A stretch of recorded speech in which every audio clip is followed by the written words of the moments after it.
السلام عليكم ورحمة الله تعالى وبركاته، والصلاة والسلام على سيدنا محمد. إن شاء الله تكونوا بخير وعلى خير حباباتي وصديقاتي الوفيات. اليوم جبتكم بوصفة مسمن إن شاء الله للمبتدئات، وبإذن الله ناجح من أول مرة. عندي كيلين فرينة كيما راكم تشوفوا غربلتهم،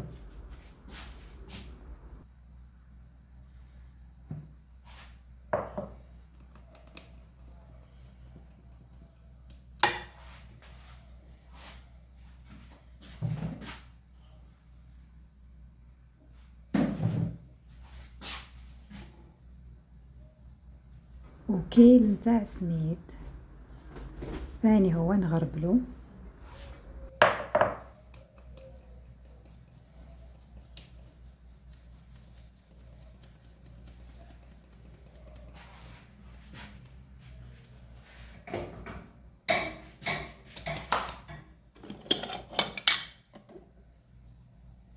درت هنايا ملعقة صغيرة نتاع ملح، وكذلك نضيف ملعقة كبيرة تاع سكر أو ملعقتين كبيرة سكر، يعني كيما حبيتو تعبروا السكر. هاي ملعقتين كيما راكم تشوفوا، ونجمع بماء دافي.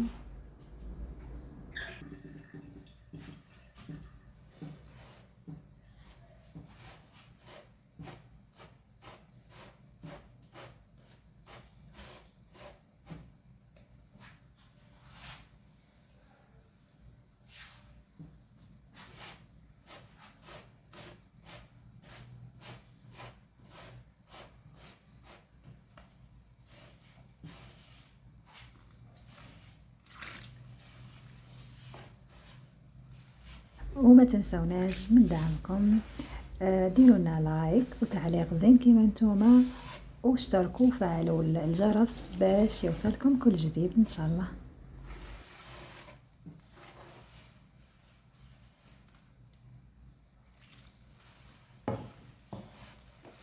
كيما راكم تشوفوا هنا نجمعوا العجينه. عرفتكم كاع الله يبارك شاطرات، تعرفوا تعجنوا تجملوا العجين. وبعد ما نجملها نديرها في كيس بلاستيكي كيما راكم تشوفوا. يعني هنا ما دلكتهاش، برك جملت العجين.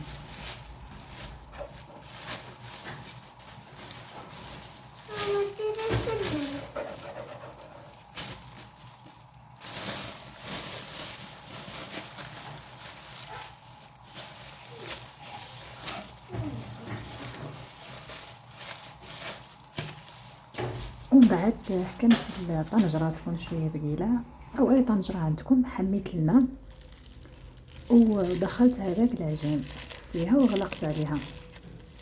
كما تقدروا أنا مالفة يعني طريقتي المعتادة، كنت نعجن في الليل، يعني إذا كان ناوية ندير غدوة مسمن العجينة نوجدها في الليل ونخليها في الفريجيدير، لكن هذه المرة يعني درتها الصباح برك، وباش يعني تعطيني الطهو العجينة درتها في الماء الدافي وغلقت عليها واحد ربع ساعة 20 دقيقة تجي طرية مزيانة.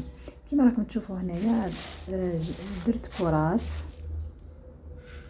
وبديت نفتح في العجينة تاعي ونشكل، يعني نشكل المسمن. كما راكم تشوفوا درت الزيت ونفتح العجينة.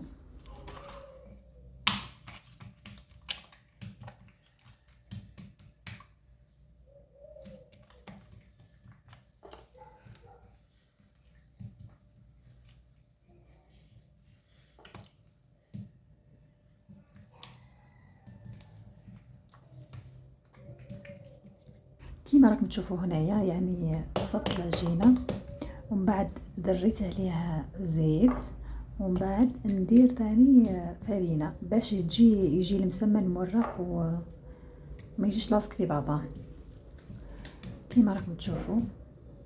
وبعد ما نكمل كامل الخبزات اللي عندي نخليهم يريحوا ومن بعد نطيبهم. أما الخبزات نبدأ بأول خبزة درتها اللي تكون ريحت وبدات وقتها في الراحة.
طريقة البابي كويسون هذايا يساعد المبتدئات باش يهزوا الحبة تاع المسمن ويحطوها في الطاجين بلا ما يفسد الشكل نتاعها، تبقى محافظة على شكلها.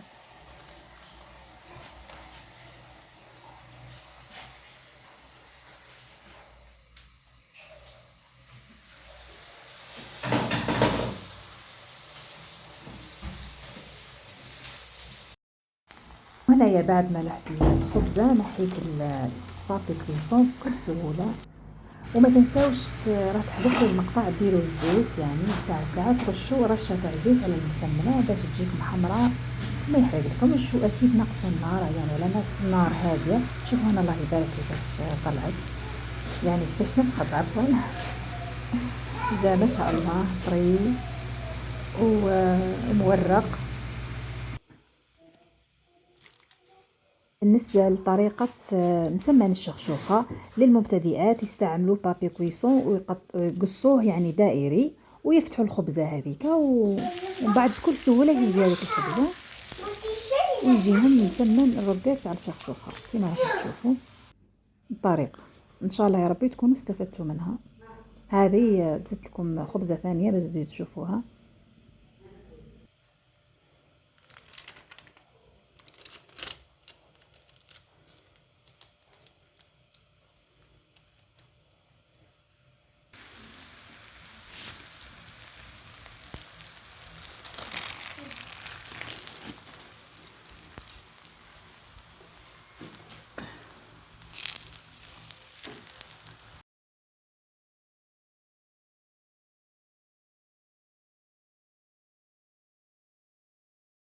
وهنايا كملنا المسمن نتاعنا، وهذاك المسمن تاع الشخشوخه فتتو وفورتو وزدت له شويه عسل.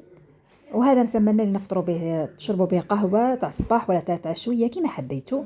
وهذا المسمن تاع الشخشوخه كاين اللي في منطقتنا يديروه في الصباحيه تاع العروسه، بصح يزينوه بالمكسرات والسكر السكر كلاصي عفوا والعسل والزبده، ويعطوه الضيوف الصباح صبحة العروس يمدوه للضياف. وهذه هي كانت وصفتنا لنهار اليوم، مسمن ناجح ان شاء الله. ان شاء الله تجربوه وما تنسوناش بدعوة خير ولايك وتعليق زين كيما نتوما ومتابعة وتفعلوا زر الجرس باش يوصلكم كل جديد. وهنا نقول لكم الصلاة والسلام على سيدنا محمد، ودمتم في رعاية الله وحفظه، والسلام عليكم ورحمة الله تعالى وبركاته.